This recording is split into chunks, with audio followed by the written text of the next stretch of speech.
Graphic স্কুলের পক্ষ থেকে সবাইকে আন্তরিক সালাম। আসসালামু আলাইকুম। আমি মামুনুর রশিদ। আজকে আমি আপনাদেরকে দেখাবো কি করে উইন্ডো আমরা একটা ট্যাব খুলবো এবং সেটা উইন্ডো আকারে এবং ট্যাব আকারে।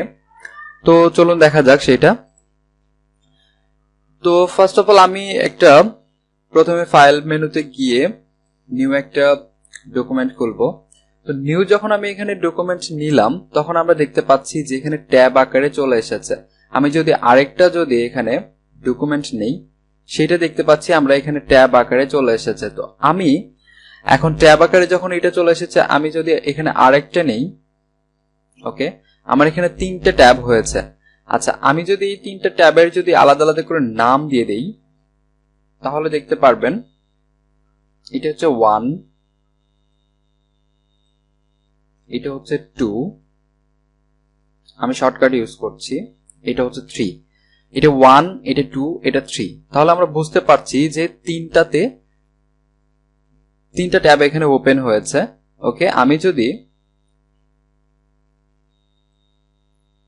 এখানে যদি 1 2 3 লিখি তাহলে আমরা একটু ভালো করে বুঝতে পারবো যে আসলে এটা কেমন কাজ করছে।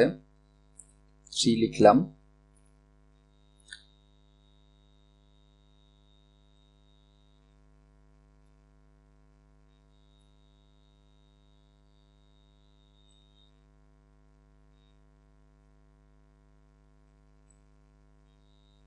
ওকে।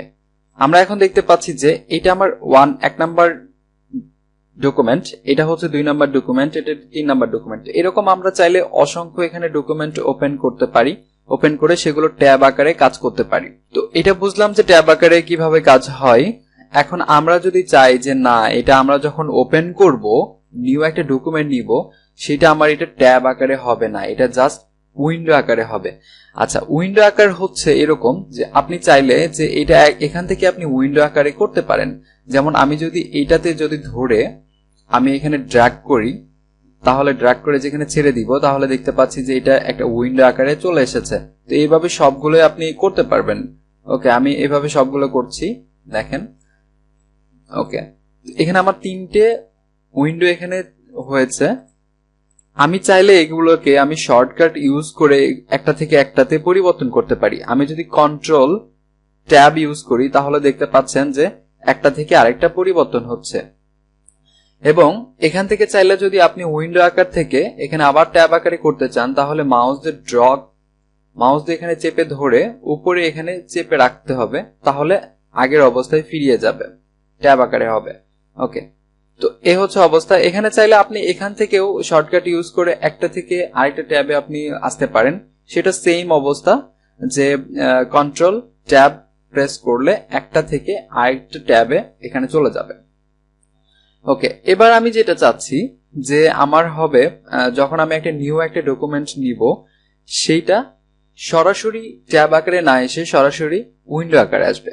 সেই জন্য আমাকে কি করতে হবে, আমি গত পর্বে দেখিয়েছিলাম আপনাদেরকে প্রিফারেন্স সেটিং। আমি সেই প্রিফারেন্স সেটিং এ আবারও যাব। আমি যাচ্ছি ফাইল মেনু, এডিট মেনুতে, এডিট মেনু থেকে প্রিফারেন্স থেকে ইন্টারফেস।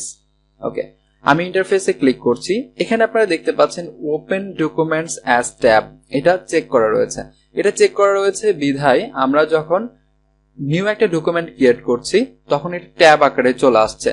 তো আমি যদি এটাকে আনচেক করে ওকে করে দেই, এখন আপনারা দেখতে পারবেন আমি যদি একটা নিউ একটা ডকুমেন্ট নেই এবং এটার নাম যদি 1 দেই তাহলে আপনারা দেখতে পাচ্ছেন যে এটা চলে এসেছে উইন্ডো আকারে। আমি আরেকটা নিয়ে দেখছি, এটা চলে এসেছে উইন্ডো আকারে, আর ট্যাব আকারে আসছে না। ওকে, আমি চাচ্ছি যে আমি একটা এখানে ইমেজ ওপেন করব, তাহলে আমি ফাইল থেকে ওপেন থেকে আমি যদি একটা ইমেজ ওপেন করি, ওকে, আমরা একটা ইমেজ ওপেন করলাম, দেখতে পাচ্ছি যে এটা উইন্ডো আকারে চলে এসেছে। আমি আরো কিছু ইমেজ ওপেন করে দেখাচ্ছি। ওকে, উইন্ডো আকারে আসছে এখন। তো আমরা দেখতে পাচ্ছি এগুলো উইন্ডো আকারে চলে এসেছে। আমরা চাইলে একটা থেকে আরেকটাতে যেতে পারবো, কন্ট্রোল প্লাস ট্যাব প্রেস করে একটা থেকে আরেকটা উইন্ডোতে আমরা যেতে পারবো। ওকে, এন্ড এটা চাইলে সেম ভাবে আপনি ড্রপ করে এখানে রাখতে পারেন। ওকে, তো আপনার এটা কাজের সুবিধা মতো আপনি যদি চান যে আপনি ট্যাব আকারে ইউজ করবেন তাহলে ট্যাব আকারে ইউজ করতে পারেন। আপনি চান যদি আপনি উইন্ডো আকারে ইউজ করবেন তাহলে আপনি উইন্ডো আকারে ইউজ করতে পারবেন।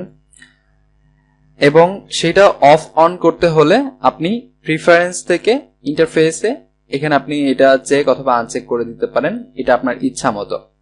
ওকে ফ্রেন্ডস, এই ছিল আজকের টিউটোরিয়াল।